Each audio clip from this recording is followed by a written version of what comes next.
Is this thing on? Welcome back to Big Mouth and fancy seeing you here in June. A very welcome, my friends, and especially my enemies. Come in, sit down, no touching.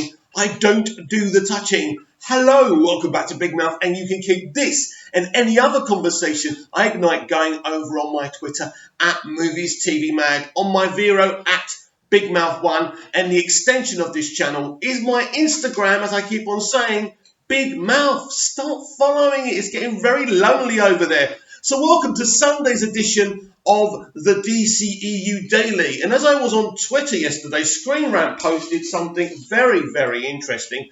Justice League, how the Snyder Cut Superman opening was different. As usual, I haven't read this yet. I thought we'd react to it together.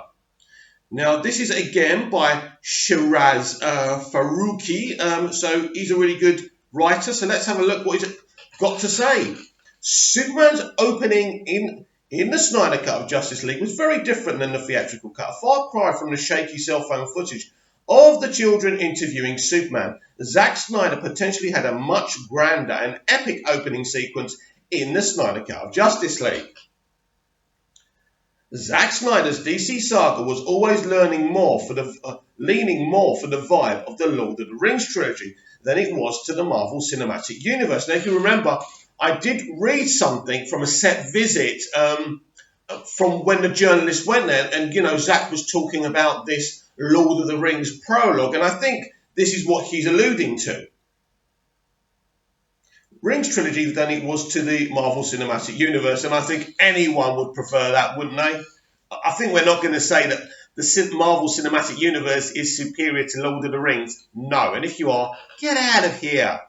Anyway, each film was to seamlessly thread into the next, creating one large story rather than multiple small stories interlocking towards a common goal. Now, I agree with this because if you see from Man of Steel to Batman v Superman, that's not just great interconnectivity. It shows that Man of Steel and Batman v Superman are actually the same continuation, flawless continuation of a saga, like the Lord of the Rings did, like Peter Jackson did. So imagine if we went from Man of Steel, Batman v Superman, and then Justice League. So I totally agree. And how awesome is it the way that Zack did that between Man of Steel? The seamless crossover from MOS to BVS was brilliantly. Seamlessly thread into the next, creating one large story rather than multiple small stories interlocking. Towards a common goal, Snyder might have intended to continue this with his cut of Justice League through Superman-focused opening sequence. The opening of Batman v Superman Dawn of Justice heavily influences the thought of one complete DC story. It does. The beginning of the movie picked up in the middle of Man of Steel's explosive third act. While that first DCEU film showed the fight between Superman and Zod purely from the Man of Steel's perspective, Batman v Superman opted to show it from Bruce Wayne's, and that was genius, wasn't it? The third act of Man of Steel and the opening sequence of Batman v Superman perfectly stand side by side by retreading it from a new perspective, which is genius as far as I'm concerned. An entire story was born, and the motivation for Bruce Wayne was established. Zack Snyder appears to have intended to do the same with Justice League. I have no doubts about that, by the way. This time using the death of Superman as a catalyst, setting the tone of the rest of the film. And how awesome would that have been? Zack Snyder shared a photo of Superman's death with the words, "He has yet to rise." The shot was a new perspective of Superman's final moments in Batman v Superman, complete with new angle of his sacrifice. As Superman died, Lex Luthor was busy communicating with Steppenwolf, the exiled Apocalyptian new god. From the trailer of Justice League, we hear Steppenwolf communicating with Darkseid's servant, Desaad, telling him there is no Kryptonian on Earth anymore, and this world will fall. Ah, yes, good point. At the end of the movie, Lex Luthor tells Batman the bell's already been rung, and he's heard it, indicating Superman's death alerted Darkseid himself. A potential moment of Superman's sacrifice transitioning to scene of Steppenwolf letting Darkseid know the time to strike is now would be an epic and thematically concise way to continue the Zack Snyder DC saga. I couldn't agree more. The opening would have a strong parallel to Lord of the Rings: The Two Towers, which opened with a new perspective on the death of Gandalf. True, the sequence retreaded the final moments of Gandalf the Grey and his sacrifice to make sure the Fellowship survives. Not only did it begin the film in a way to hook audiences immediately through an emotional moment, but it also explored what happened after bringing a new perspective to the entire moment. Eventually, it led to the rebirth of Gandalf as Gandalf the White, as he arrives to turn the tide. All of this can easily be attributed to Superman as well. Yes, good point. As his role is quite similar to Gandalf's in many ways. Both gave their lives in the previous film and both returned stronger and more powerful than ever. If this influence carries merit, then the opening sequence of Justice League featuring Superman's death make perfect sense. I tell you what, it's a great little article. It is clear Zack Snyder was opting to create a grand and mythological dense DC Comics story. WB, in an effort to disconnect Justice League from Man of Steel and Batman v Superman, removed many sequences, and removed Zack, obviously, of this ilk to give the film a fresh start. Clearly, the move backfired. Instead of opening a sequence on the scale of Superman's death, audiences were treated to phone camera footage of two kids interviewing Superman about fighting hippos, as he compares the symbol of hope that represents Kryptonian lineage to car keys. The Snyder Cut of Justice League is a completely different film, no doubt about that, to the one that fans got in 2017. Perhaps audiences will be treated to the true Superman opening sequence when the Snyder Cut eventually sees the light of day, and it seems like this journalist is certainly confident about that. I'm hopeful. I'm hopeful. You just don't know what's going on right now, but there are some signals that are good. They're good signals. They're positive. There's no reason to be negative, at least right now. Brilliant article. And I actually didn't know that, and I'm not sure if he knows that. It's just a theory he's going with, but it's a good theory, and it's a workable theory if you think about it. As I've already discussed, you see the transition from Man of Steel to Batman v Superman is perfect. So what you do at the beginning of Batman v Superman, the credits roll up, you see Batman's origin. Some people don't like seeing Batman's origin all the time. I think it's such a compelling origin. Show it to me as many times. And Snyder did something really, really different, unique and special. He literally took it from the pages of the comics, which is amazing, really. And then you go to that kind of seamless transition of Man of Steel to Batman v Superman, and you see it from Bruce Wayne's perspective.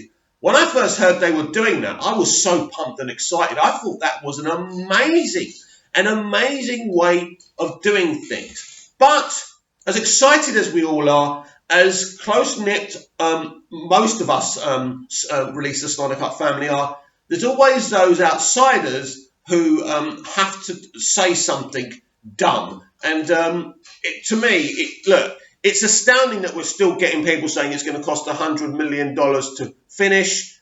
There's people, it doesn't exist. We're a bunch of lunatics. Just release it so people can shut up about it. Really, we just really got to start ignoring these people. Don't you think? Meet Lon Harris. Now, he's a pretty big deal on the internet. He writes for Screen Junkies.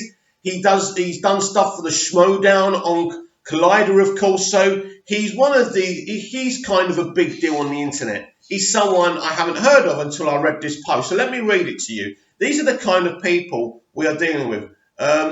Quoting Ray Fisher's 2 years release, the Snyder Cut, yes.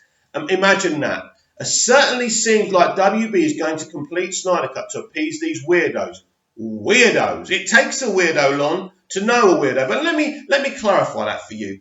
If I'm a weirdo and I release the Snyder Cut family of weirdos, that means we are characters, we are individuals, we are unique. We are quite happy to be ourselves and talk about the things we are passionate about and stand by something and stand by someone. You are just someone who's in this game, not for love of movies or TV or fiction, because it's making you money. That's the difference, and that's how you people are always exposed. He goes on. I mean, Sonic looked gross, and Justice League was bad, but allowing a silver of fired up fans on social media to set studio policy like this is a pretty dangerous trend. Most of you have no idea what you're talking about, and your ideas suck. It's great, isn't it? Now, either he's trying to be funny, but let's look at this, right? So apparently we are setting studio. What was he saying? Fans on social media to set studio policy, right? Let's talk about this. We are not setting studio policy, right? They got the director to come out and say he was stepping down because of his daughter's suicide. Think about that, Lon. Think about that. He made a movie and then they cut it to pieces and got another man in to put some 80 pages of his own ideas in another person's movie, and it was obviously a mess. We are not trying to set company policy. We are trying to right a wrong. And the whole of this industry knows it's wrong, Lon, apart from you. You are an absolute idiot, and I'm sorry. I'm sorry to have to read this out like this, but it is triggering, and I don't like reacting. But it really is pathetic. These people, and I'm going to read someone else's in a moment after I finish with this dude. Even Ben's getting involved, and he visibly hates these movies. Really? He was part of the creative process, dumbass. The only actor I can think of who's more visibly upset to be in his own movie than Affleck in Justice League is Bruce Willis in everything he has made this decade. Oh, you're such an idiot. He's probably trying to be funny, but he's pathetic. And do you know what? I'm just so fed up of these people. I really am. Do you know what? Do you remember the old-fashioned saying that our parents used to say? If you've got nothing nice to say, don't say anything. Now, I kind of suspect this guy thinks he's funny and he's only joking. But, I'm just sick and tired. I don't care about your opinion. You're boring. You know nothing about film or the creative process. And you say we don't know what we're talking about. Well, I've seen some of your written stuff on Screen Junkies, mate. And I tell you what, how you're making money and how you're successful is a mystery to me. Now, Robert Meyer Burnett. Now, I actually like this guy. He comes across really intelligent, and I've always liked him on Campier's show. But here's the problem for me. Once you think someone's intelligent, then they come out with something so stupid. So let's give this a little read. This was my greeting tweet this morning, quote tweeting this. I couldn't believe this guy was saying this. So basically, someone's asked his opinion on it, and this is what he says. Here's what annoys me. People act as if there's a finished version. There is, Robert, of Snyder's Justice League. There is not. Yes, there is. You don't know that. You don't even know the situation. In fact, I'll bet there's at least $50 to $100 million worth of VFX, sound mixing, and overall finishing to be done on his cut. The film to make it is, to be done on his cut of the film to make it presentable. Oh my God. Oh my God. Did you understand my terrible reading? This guy is saying that this film isn't done, but he even goes further than that. He goes with the Collider line. He goes with the Campier line, that it's not done. The director has told us it is done. It is completed, and it's up to Warner Brothers now. He has got a completed copy of Justice League, right, in the can. He's shown it to his friends. He's shown it to Momoa. Momoa's admitted it. He said it. Why are you ignoring these things? Are you just ignorant and you don't know stuff and you're just saying this? This is outrageous. This really is. Does he say anything else? Just absolutely pathetic. I am sick to death of these people. As I say, I like Robert. He seems like a good guy. He's a fan of Man of Steel. So is Campier, by the way. But this is forget what it annoys you, Robert. What annoys me is journalists and bloggers talking nonsense when they don't have all the information. How can you even... Now, he's not calling himself a journalist. I don't know what he is. I don't know where he's come from. I don't know if he was once connected to the movie industry, because I think Campier keeps on claiming and boasting that he was involved with the industry. But here's the thing. It's like ex-policemen being security guards. If you're not in that industry anymore, there's a reason for that. And the reason is you're not talented enough to remain in that industry. So I tell you what, you give us your opinions, but don't lie, don't make stuff up, and almost certainly don't talk about things you know nothing about.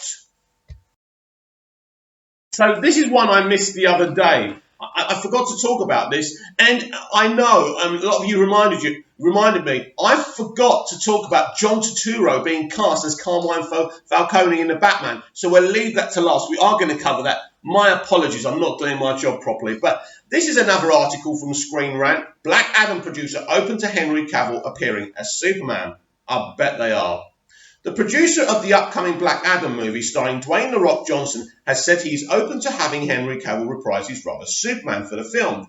Although excited fans are still years away from the film's scheduled release date of December 2021, I can wait, don't worry. Small tidbits of information about the movie are beginning to surface, including the fact Black Adam will introduce the Justice Society of America into the bigger DC film universe, which is very, very exciting.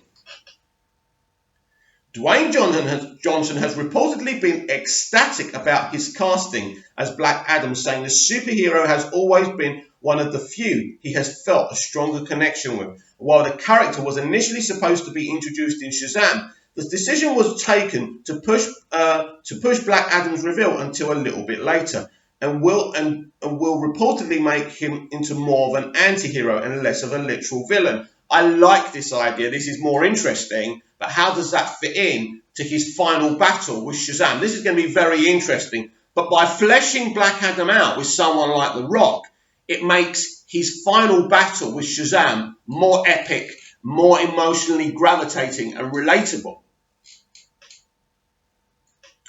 Now, fans know there is at least a small chance of Superman returning to the DCEU, thanks to the statements made by Black Adam producer Hiram Garcia and reported by CBR during a recent interview. Garcia spoke about his upcoming film and discussed briefly the concept of Henry Cavill returning to reprise his role as the Kryptonian hero. The DC universe is a wonderful universe and we're open to everything, he said. We're friends with Henry. This is more like it. This is how you want people who run a comic book universe to talk. We are open to everything. What that means is it's not definitely going to happen, but we are not shutting it down. When you get creatives that shut everything down, it makes things less exciting and more relatable for people to come in and, watch and buy tickets. So this is the way to deal with things. Although likely speaking of the film's director, Jaime Collet-Serra and others involved with the movie, Garcia went on to imply The Rock himself was also friends with Superman, which he is, actor Henry Cavill.